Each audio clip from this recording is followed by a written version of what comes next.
Hello and welcome to TE Extra Classes by Things Education, where we share short snippets of our courses. We hope you find these videos useful. Please support us by liking this video and subscribing to our channel.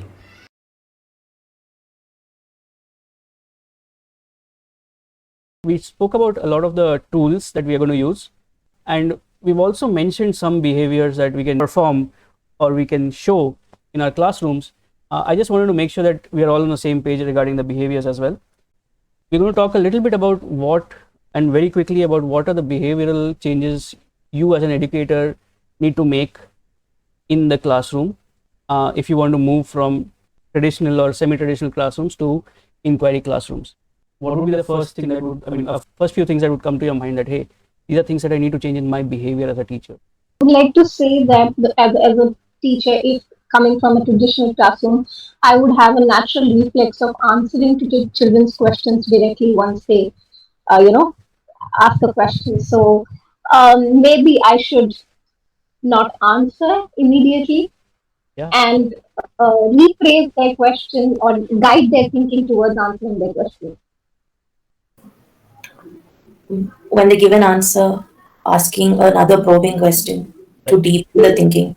So if someone knows the answer or knows information, it's okay that it's good that they know, or it's okay that they know, but can we push them to start thinking independently and further? Yeah, great point.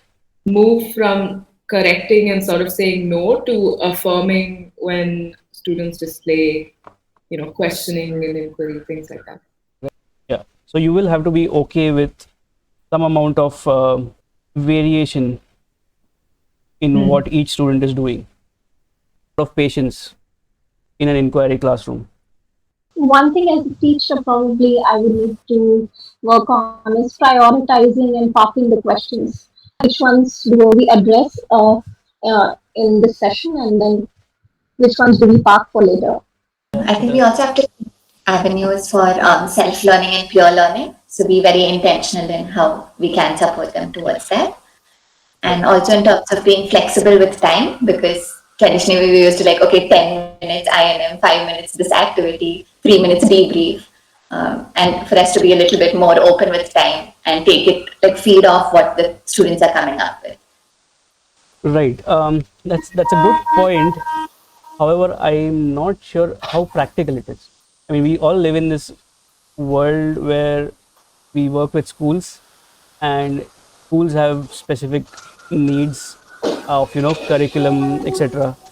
If you can get out of that, yes, I agree with what you're saying. If you can't, you still need to figure out how you're going to.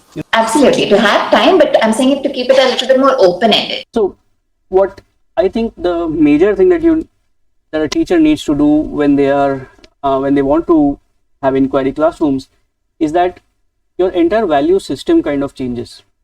And I don't know if everyone does that or not, but I know majority of the teachers, we are also kind of excited about the fact that we are teaching someone and that the students need to know. And if they learn, we are extremely happy. And that's natural, right? And in that, in that kind of context, when we ask a question about some kind of a fact and a student answers, we are like, yes, that's right, that's absolutely correct, and that's how we are actually valuing factual knowledge in the classroom. We need to move away from that in an inquiry classroom, and we need to move towards valuing curiosity. If someone says that, hey, okay, this is the answer, okay, great.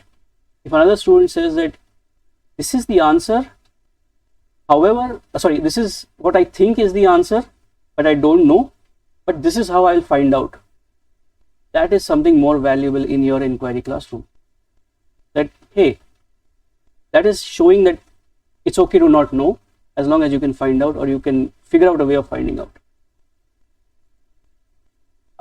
And of course, this system begins with us as educators, right? You need to be the one to say, I don't know, at some point of time. Another huge behavior change, I think we spoke about this and someone mentioned it already, is that do not hand them answers. And one behavior that all of us, including even very, very experienced teachers, find difficult is to practice wait time. Okay? It's okay. Let there be silence. Because they're also trying to figure out, hey, what is happening now? Oh, we have to answer this question, otherwise we're not going to move ahead with the lesson. The moment you don't do that and you start, answering questions for the student, they are going to relax and not try and answer your questions. You have to put the onus on them to figure out answers. And that is what wait time does.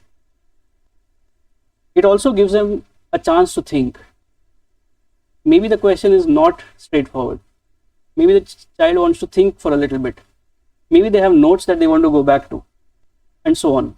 So wait time is extremely important in such situations. Thank you for watching. Please support us by liking the video and subscribing to our channel.